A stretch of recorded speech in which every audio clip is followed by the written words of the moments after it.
नमस्कार, माझ्या निलेश तांबे व्लॉग चॅनलमध्ये आपले पुन्हा एकदा सहर्ष स्वागत. नॅशनल हायवेची कामं आपण गेल्या अनेक व्हिडिओमध्ये बघतोय. मला जमतील तसे मी तुम्हाला अपडेट्स देतो त्याचे, आणि आपल्या कमेंट्स किंवा आपला प्रतिसाद मला जो मिळतोय त्याबद्दल मी सर्वांचा आभारी आहे. आज सुद्धा आता आपण हायवेचे अपडेट्स बघायला बाहेर पडतोय.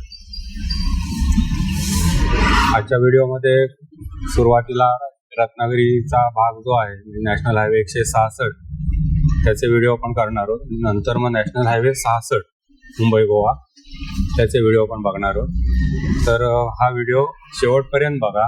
व्हिडिओ आवडला तर नक्की लाईक करा, शेअर करा. चॅनल सबस्क्राईब केलं नसेल तर सबस्क्राईब करा, आणि आपल्या जर काही कमेंट्स असतील तर नक्की कमेंट बॉक्समध्ये टाईप करून सांगा. तर ह्या व्हिडिओची आता आपण इथे सुरुवात करतोय. आणि रत्नागिरीचा हा एरिया जो आहे ज्याला परटवणे एरिया म्हणतात, ॲक्च्युली हा हायवे जो आहे हा मिर्यापासून सुरू होणार आहे, पण तिकडचे अजून काही कामाला सुरुवात नाही, म्हणून आता आपण हे परटवण्यापासून सुरू करतोय. हे परटवण्याचं जंक्शन ज्याला म्हणतात तिथे आता आपण आलो, आणि इथे आता रुंदीकरणाचं काम सुरू झालंय. फक्त एक इथे आता अपडेट आहे, आपला जो जुना मार्ग होता तो आता वरच्या साईडला बघा डाव्या हाताला तो बंद झालाय, पण तिथे आता कामाला सुरुवात झाली. आणि उजवीकडनं हा एक दुसरा तात्पुरता मार्ग चालू करून दिलाय. पलीकडचं आता काम आधी ते सुरू होईल, हे झालेलंच आहे. ते झालं की मग इकडच्या बाजूला ते तोपर्यंत हा तात्पुरता मार्ग असणार आहे आपल्याला. म्हणजे इथे थोडक्यात कामाला सुरुवात झाली काहीतरी. गेले अनेक महिने इथे तशी काही सुरुवात नव्हती कामाला, ते आता इथे सुरुवात झाली. उजव्या हाताला इथे भराव वगैरे घालण्याचं काम सुरू झालंय, आणि तिथे माझ्या मते ती जुनी पाईप लाईन दिसते, ती पाण्याची लाईन आहे, त्याचं पण काम तिथे काहीतरी चालू आहे.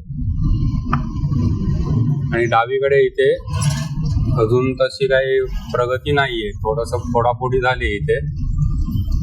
पण हे मुळात काय झालंय, ह्या बघा या सगळ्या जुन्या ज्या अंडरग्राऊंड लाईन्स टाकलेल्या आहेत, इलेक्ट्रिकच्या केबल आहे त्याच्यामध्ये, या सगळ्या हेवी इलेक्ट्रिक लाईन्स आहेत.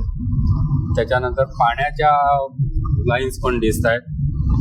त्यांच्यासाठी आता काहीतरी आधी करावं लागणार आहे त्यांना. ते झाल्याशिवाय पुढे ते काही करू शकत नाही, त्या लाईन्सचा काहीतरी निर्णय झाल्याशिवाय. आणि इथे डाव्या हाताला जरासा आपला हा एक पॅच थोडा मध्ये करून झालाय, त्याला काय अर्थ नाही. 20-25 मीटरचा पॅच असेल.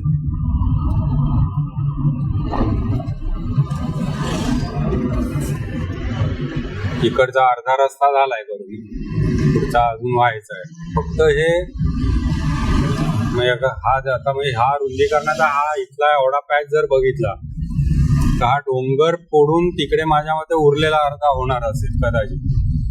कारण हा आता आपण जातोय हा एवढासा रस्ता असू शकत नाही हायवेचा.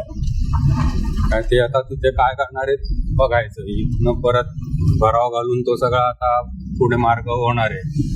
वॉलचं काम चालू आहे ते भरावासाठी. इथे मात्र एक निश्चित आहे की ह्या हायवेच्या कामाला गती आहे पहिल्यापासूनच आहे. म्हणजे नॅशनल हायवे 166 जेव्हा काम सुरू झालं तेव्हापासून मी बघतोय की काही ना काही ठिकाणी असतील, म्हणजे सगळीकडे कंटिन्युअस असेल असं नाही, पण कामं प्रत्येक ठिकाणी काही ना काही चालू आहे.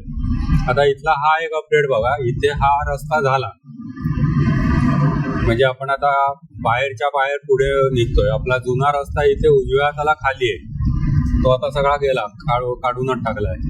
हे इलेक्ट्रिकचे पोल वगैरे आता जे तुम्हाला दिसत आहेत उजव्या हाताला, इथून खालनं तो रस्ता आहे, पण तो आता पूर्ण आता बंद झाला. आणि आपण आता उजव्या साईडला न जाता डावीकडनं बायपास जो हायवेचं रुंदीकरण झालेलं आहे रस्त्याचं, तिथून आता आपण आरामात जातोय. नाही तर पूर्वीचा रस्ता या डोंगराच्या पलीकडून समोर जो ट्रक दिसतो तुम्हाला तिथून बाहेर पडतो. हा एक अपडेट इथे आहे म्हणायला हरकत नाही आपल्याला.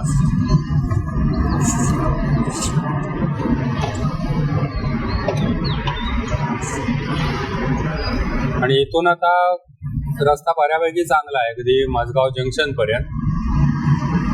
तर तिथे गेल्यावर मी पुढचे तुम्हाला अपडेट्स देतो, तर सोबत राहा.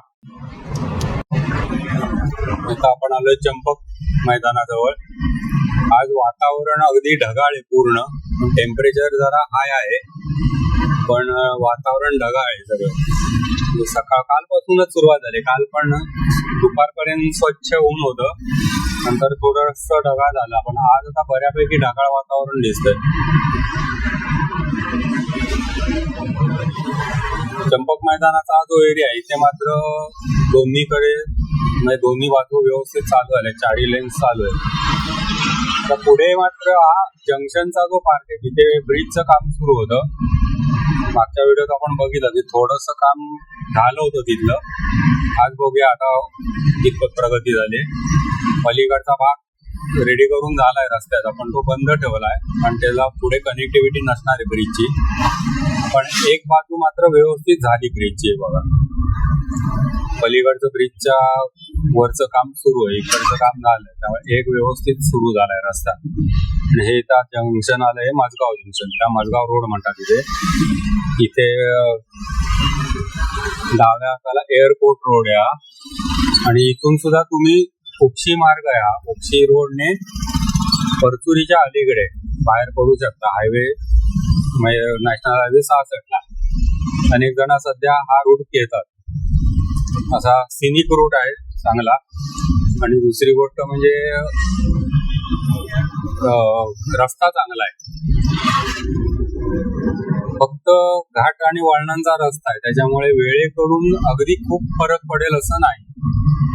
मी तर आता बऱ्याच जणांना सजेस्ट करतो की आता हा जो रूट आहे आपला रेग्युलर नॅशनल हायवेचा, त्याच रूटनी जावा. कारण काय कामं बऱ्यापैकी झालेली आहेत आता मध्ये, थोडेसे पॅच जरा खराब आहे. त्यामुळे उपशी रोडने तुम्ही हायवेला जे लागतात आणि त्याला जो काही वेळ लागतो बऱ्यापैकी तेवढाच वेळ इकडनंही लागतो. हा फक्त ज्यांना नेचर वगैरे एन्जॉय करत जायचंय, सिनिक रूट आहे तो, ते एन्जॉय करायचंय, त्याने अवश्य त्या रूटने जावा. उपशी ब्रिज आहे, तिथून तुम्ही डायरेक्ट हायवेला लागता आणि तिथून त्या थोडं पुढे गेला की मग परचुरीचा पूल लागतो. इथे सुद्धा बघा आता एक साइड पूर्ण झाली, व्यवस्थित करून झाली, दुसऱ्या साइडचं काम तिकडच्या बाजूचं चालू आहे. इथून आता आपण येतोय साळवी स्टॉप.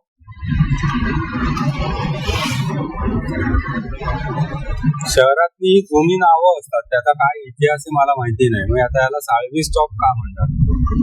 आता साळवी हे कोकणामध्ये आडनाव आहे, मग आता त्यांच्यापैकी कोणाचं तरी नाव त्याला दिलं गेलं असू शकतं.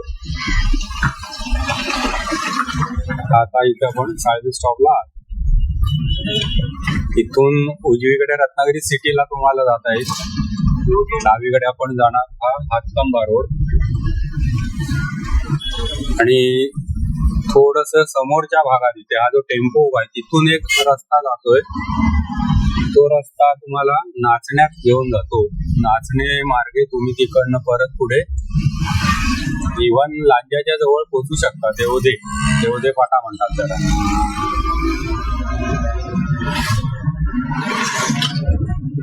आता या ठिकाणी दोन्हीकडचे रस्ते झालेत, पलीकडचा अजून तसा पूर्ण ट्रॅफिकसाठी ओपन नाही केलाय, पण बऱ्यापैकी झालाय. काही जण आता बघा तिकडनं ते चालले आणि त्यांना थोडं सुसाट जाता येतं तिकडनं, एवढं. तिकडच्या ह्या साईडला जराशी गर्दी असते, त्या तुलनेत तिकडे त्यांना पटकन जाता येतं. याच्या पलीकडे त्या रूटचा तसा फायदा काही नाही.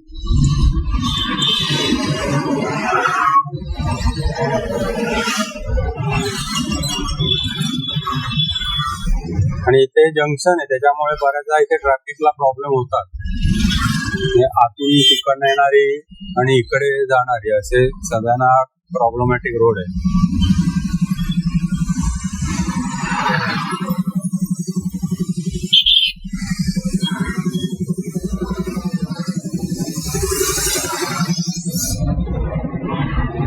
इथलं सुद्धा आता ब्रिजचं काम बऱ्यापैकी झालंय, म्हणजे पलीकडची बाजू पण आता व्यवस्थित झाली आहे. येत्या काही दिवसात दोन्ही बाजू ओपन होतील. फक्त पुढे कनेक्शन त्याचं काय केल्याने बघूया. ते मात्र अजून जरा दिसत नाहीये, काम चालू आहे.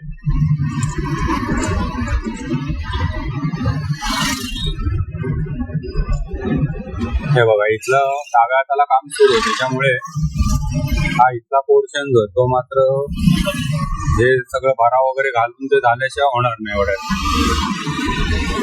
नाही म्हटलं तरी ह्याला 1 महिना 2 महिने जाऊ शकतात एवढ्या कामाला.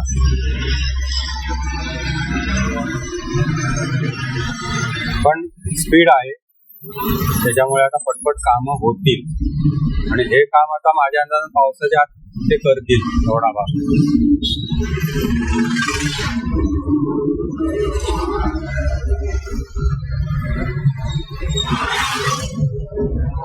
त्यामुळे आपण आता पावसाळ्यामध्ये चांगला रूट इथे बघू शकतो असं नक्की मला वाटतंय. फक्त जरा या रोडवरती खूप काळजी घ्या, कारण काय क्रॉस रोड इथे भरपूर आहेत. उजव्या हाताला बऱ्यापैकी सगळी वस्ती आहे, तिकडे जाण्यासाठी लोकांना क्रॉस रोड ठेवलेत. कसं होतं, आपण जरा स्पीड घेतलेला असतो, पटकन कोण आडवा तिडवा आला तर प्रॉब्लेम होऊ शकतो. त्यामुळे जरा तिथे लक्ष ठेवणं गरजेचं आहे.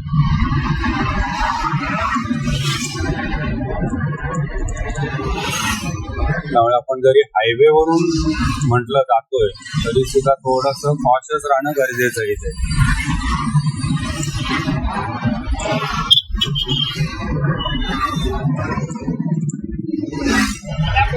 गाड्या पण इकडे तिकडे जाणार आहेत आणि माणसांची पण वर्दळ इथे असणार आहे, दोन्ही गोष्टी. हा रेल्वे ब्रिज आपण क्रॉस करतोय.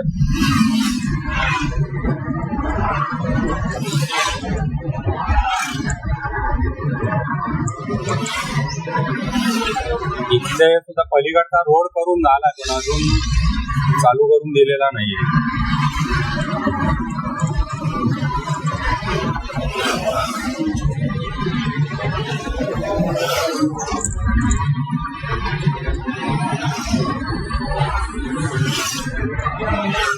आपण आलोय आता कुवारबाव एरियामध्ये. कुवारबावला रस्त्याचं जे म्हणजे हायवे म्हणून जो रस्ता करतायत रुंदीकरण, त्याचं काम बऱ्यापैकी होत आलंय. फक्त आता तो जो नवीन विषय ब्रिज होणार आहे, तिथे जरा असं हे परत ट्रॅफिक ब्लॉक काहीतरी झालंय. उजवी साईड मागे सुरू केली होती, आता बंद का केले कळत नाही.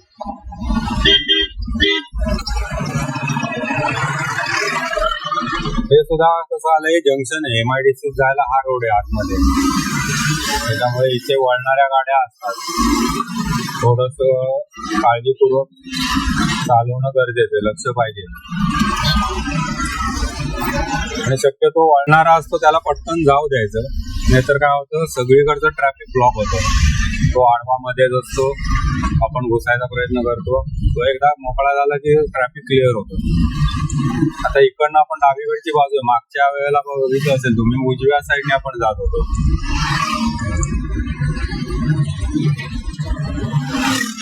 हा आता जो मधला पोर्शन आहे तिथे म्हणतात की ब्रिज होणार आहे. त्यामुळे काय मला 100% मी सांगू शकत नाही नक्की काय आता प्लॅन झालाय त्याचा. मध्यंतरी वेबसाईट वरती शोधायचा प्रयत्न केला त्या बाबतीत, पण काय मला मिळालं नाही, सापडलं नाही. नक्की काय ठरलंय हे कळायला मार्ग नाही तसा.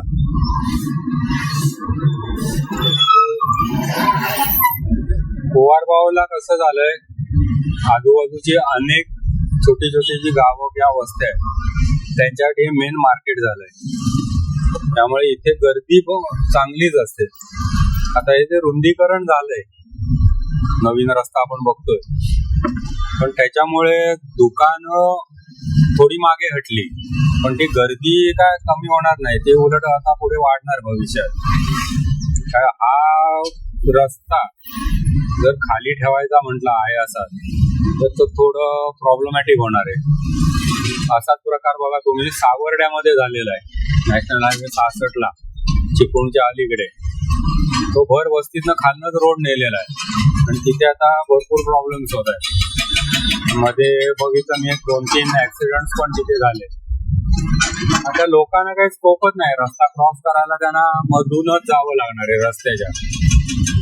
तिथे पण साधारण तोच प्रकार होणार आहे. इथे जर तो ब्रिज झाला तर खूप चांगलं होईल, हे गाव संपूर्ण बायपासच होईल.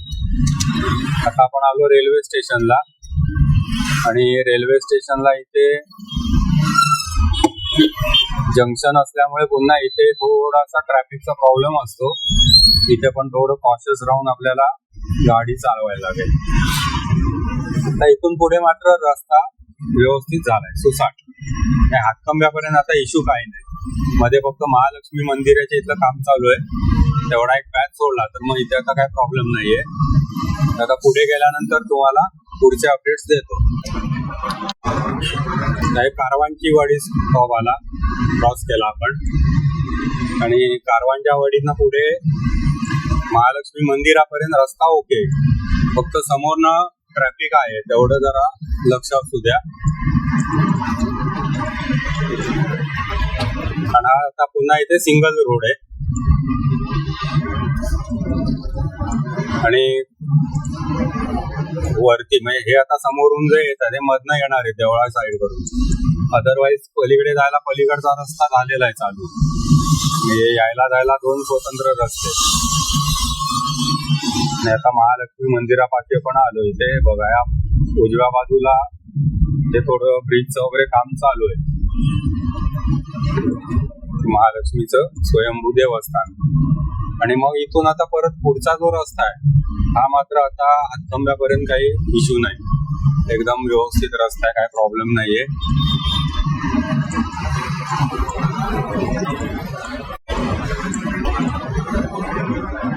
आता आपण आलो खेडशी मध्ये. खेडशीची छोटीशी वसाहत आता एक व्यावसायिक स्वरूप घ्यायला लागलेली आहे बऱ्यापैकी. इथे बघा दुकानं मोठ्या प्रमाणावर झाली आहेत. पूर्वी जी अगदी छोटी छोटी किरकोळ दुकानं होती किंवा बऱ्याच ठिकाणी असं असायचं कोकणामध्ये, घर असायचं आणि त्याच्यात बाहेर एक छोटंसं दुकान असायचं, किराणा माल वगैरे अशा टाईपचं. आता मात्र बऱ्यापैकी मोठी मोठी अशी दुकानं, ज्याला आपण रिटेल शॉप्स म्हणतो, अशी सुरू झाली.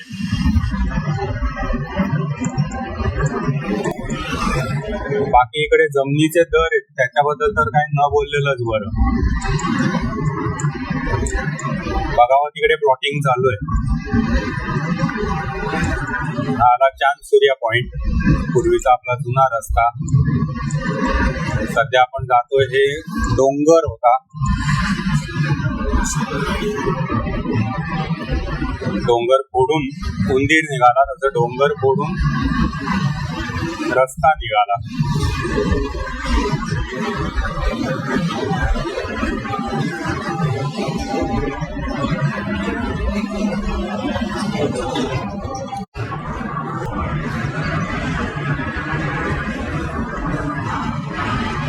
रस्ता एकदम सुसाट. हातकंबा किंवा इव्हन आता हातकंब्याच्या पुढचा रस्ता सुद्धा म्हणजे पालीकडे जावा नाहीतर मुंबईकडे जावा, तर सगळे रस्ते झकास झालेत. प्रॉब्लेम आता तसे काही नाहीये. मेजर ही ब्रिजची जी कामं आहेत त्याच्यामुळेच थोडंसं आता स्लो झालंय. ते एकदा झालं की मग काय प्रॉब्लेम नाही तसा. बाकी मग ट्रॅव्हलिंगला रस्ते तुम्हाला रेडी मिळणार आहे. ब्रिजची कामं आहेत ती जरा पटकन व्हायला हवी. त्यात सुद्धा संगमेश्वर ब्रिजचं काम जोरात चालू आहे, त्यामुळे तिथे सुद्धा आता तसा मोठा काही इश्यू नाही होणार. माझ्या अंदाजाने 1-2-4 महिन्यात संगमेश्वरचा निदान एक साईड तरी चालू आहे, माझा अंदाज आहे. बघूया आता. आता आपण हातकंब्याला आतोय, हातकंबा तिठा. माझे व्हिडिओ जर आपल्याला आवडत असतील तर नक्की लाईक करा, चॅनल शेअर, व्हिडिओ शेअर करा. चॅनल सबस्क्राईब केलं नसेल तर सबस्क्राईब करा. आणि आत्तापर्यंतचा जो आपला सपोर्ट आहे त्याबद्दल सर्वांचा आभारी आहे. हातखंबा पीठाला हा पहिला व्हिडिओ ह्या सिरीजचा मी थांबवतो. इथे आता CNG सुरू झाल्याचं म्हणतायत, जरा बघून येऊया, असेल तर इथेच भरून घेऊ. आणि हा व्हिडिओ मी इथे थांबवतो. आपल्या सर्वांचा आभार मानून.